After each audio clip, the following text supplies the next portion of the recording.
নেন, আপনার হাতের এই স্মার্টফোনটি ছাড়া আপনি আসলে কে? যদি আগামী 30 দিন এই ফোনটি আপনি স্পর্শও না করেন, তবে আপনার মস্তিষ্কে এবং জীবনে এমন কিছু ঘটবে যা আপনি কল্পনাও করতে পারছেন না। আপনি কি প্রস্তুত নিজেকে নতুন করে আবিষ্কার করতে? চলুন দেখি এই 30 দিনের ডিজিটাল ডিটক্স আপনার জীবনকে কিভাবে বদলে দেবে। 2. প্রথম 3 দিন আসক্তির সাথে লড়াই। প্রথম দিন অভ্যাসের টান, ফোন না ধরার শপথ নিলেও আপনার হাত বারবার পকেটে যাবে। অবচেতন মনেই ফোন বের করে আনলক করতে চাইবেন এবং পরক্ষণেই মনে পড়বে আপনার প্রতিজ্ঞার কথা। এটি আপনার দীর্ঘদিনের অভ্যাসের প্রথম বিদ্রোহ। দ্বিতীয় দিন ভ্রান্ত সংকেত। প্রতি 5 মিনিট অন্তর আপনার মনে হবে ফোনটা বোধহয় বেজে উঠল বা কোনো নোটিফিকেশন এল। একঘেয়েমি আপনাকে গ্রাস করতে চাইবে, কিন্তু মনে রাখবেন এখানেই ধৈর্য ধরতে হবে। তৃতীয় দিন ডোপামিন ক্রাইসিস। এই দিনটি সবচেয়ে কঠিন।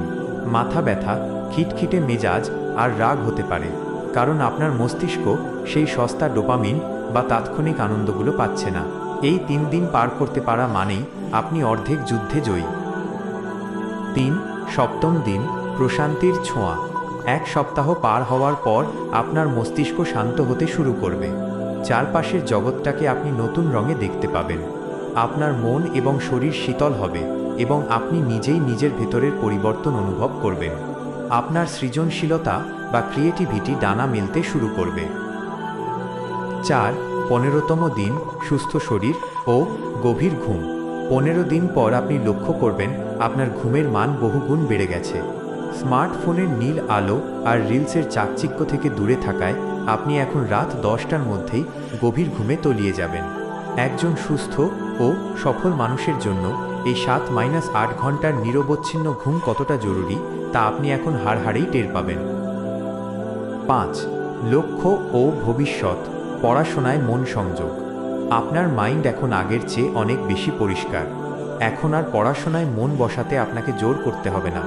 আপনার মন নিজেই পড়াশোনায় ফোকাস করতে চাইবে, কারণ আপনি বুঝে গেছেন মোবাইলের স্ক্রিন নয়, বরং পড়াশোনাই আপনার অন্ধকার ভবিষ্যৎকে উজ্জ্বল করতে পারে।